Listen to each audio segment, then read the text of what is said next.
Annyeonghaseyo teman-teman, di video kali ini kita akan melanjutkan membahas drama Acting Again episode 4. Langsung aja.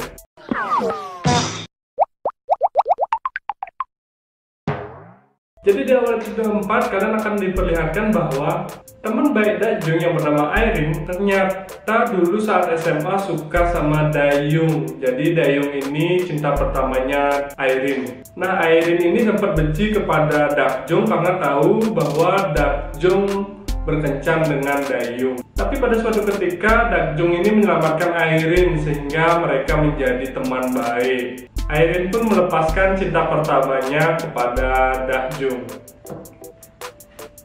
Kemudian scan berpindah ke kelanjutan episode 3 kemarin saat Jiho dan Jasung berkelahi.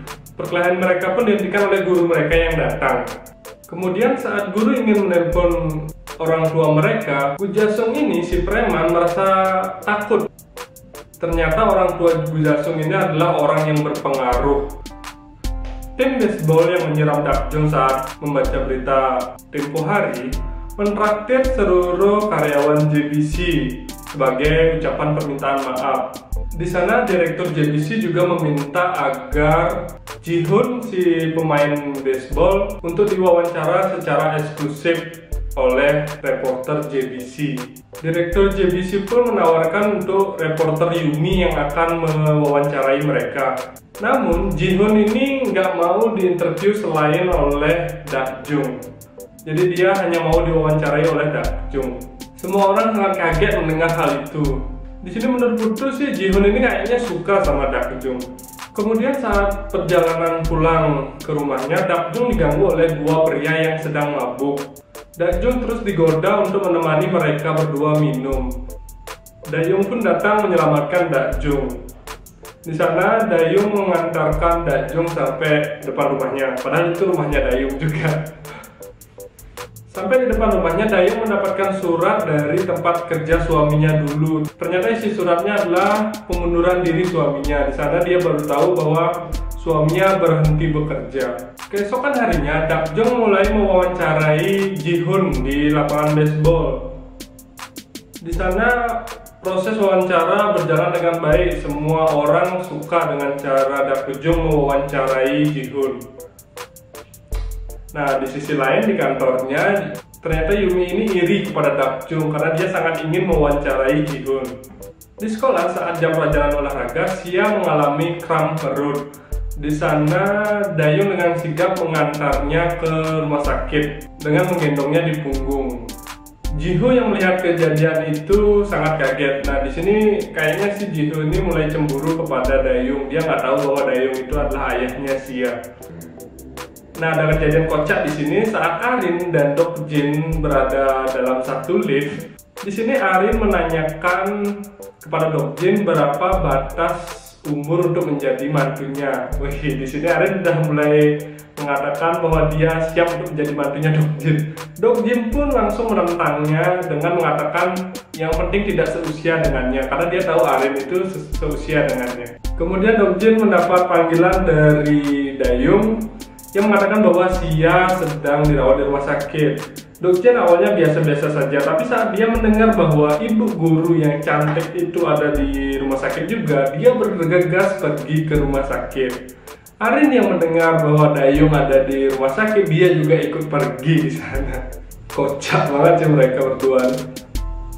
Saat tiba di rumah sakit, Dokjin dan Arin bukannya menanyakan keadaan Sia, tapi mereka mencari orang yang mereka sukai masing-masing.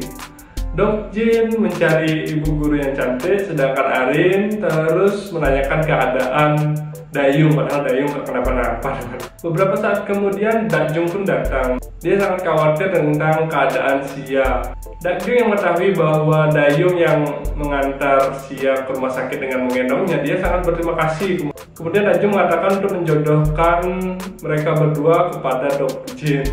Dayung dan Irene yang sedang minum air mendengar hal itu langsung muncrat ke arah Dokjin. Lalu dengan keadaan basah itu, ibu guru cantik datang melihat Dokjin.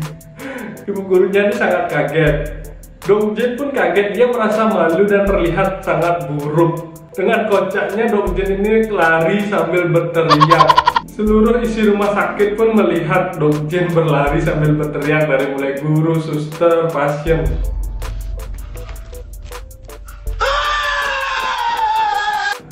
Dakjung yang terus kepikiran tentang surat pengunduran diri suaminya akhirnya menelpon Dayung. Dakjung menganggap bahwa Dayung itu sudah tidak seperti yang dulu lagi. Suaminya sudah tidak mempedulikan dia dan anak-anaknya, padahal Dayung selalu berada di dekat mereka. Dayung yang sedih kemudian mendengar Xia dan temannya curhat. Di sana Xia juga mengatakan hal yang sama, bahwa ayahnya tidak pernah berada saat dibutuhkan. Dayung pun terus merasa terpukul dan terbebani. Keesokan harinya adalah sidang terakhir Dakjung dan Dayung, sidang perceraian mereka.